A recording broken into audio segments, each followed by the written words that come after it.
Welcome back to the driveway. We're doing another close quarters thing here. Today we're going to make charcloth, but we're not going to use little squares of cotton fabric. We're going to use the inside of these dried up Jerusalem artichoke stems here. Jerusalem artichokes, I've got a video about it back when they were still green. It's a tuber that the Native Americans used a lot as an emergency food source. It's not a tasty thing, but it's something you can eat. It's like a little potato, it's a little root. But this is the inner pithy part of one of the stems. I use the sticks this part of the year as kindling when I'm building a fire. As you can see, we got a little fire going. But I'm breaking these open and I'm sticking them in my charcloth tin, my little candy tin, Altoids. I don't know if any of you eat Altoids. They're incredibly strong mints or whatever the little logo is, but I'm just busting. Once they're to this point, they're really brittle. You can break these stems up, and inside you have this pithy core, and this cork-like material is good for a lot of things, and it's always good to know multiple uses of a plant. So again, this is Jerusalem artichoke.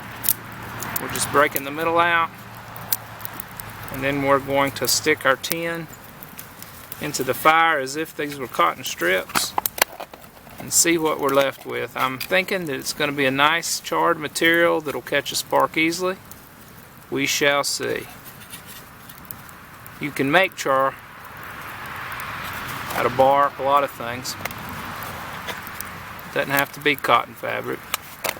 Cotton or flannel fabric works really well. So we're just going to, don't have to have a hole in this tin because these hinge areas are hole enough. We're just going to throw that in there. And we're going to check on it in a little while, probably when the fire is pretty well down. And we'll see what happens. Last night we put this little tin in the fire and it had the pithy cores of Jerusalem artichokes in it. And we were making charcloth out of not cloth. We weren't using cotton squares this time or rolls of cotton. We were using a type of vegetation, a part of a big stem. So we're going to see how successful this was. As you can see, everything charred up really nicely. And you can squeeze one of these and it just crisps right up. Let's see if it takes a spark. Oh, let me see if I can get where you are.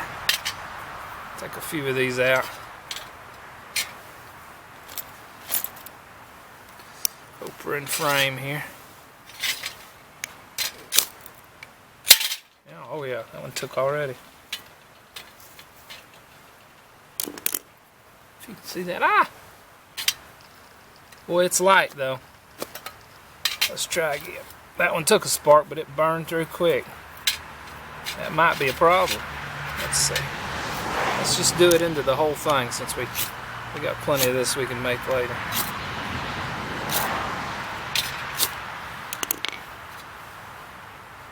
Oh yeah.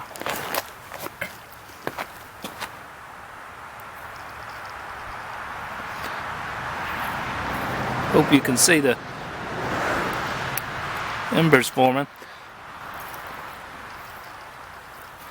So we could take that and we could put it in a little nest and make a pretty good fire out of that. I feel confident. It does burn through a little bit quicker than cotton, but it catches a spark easy. So I'll call that a success.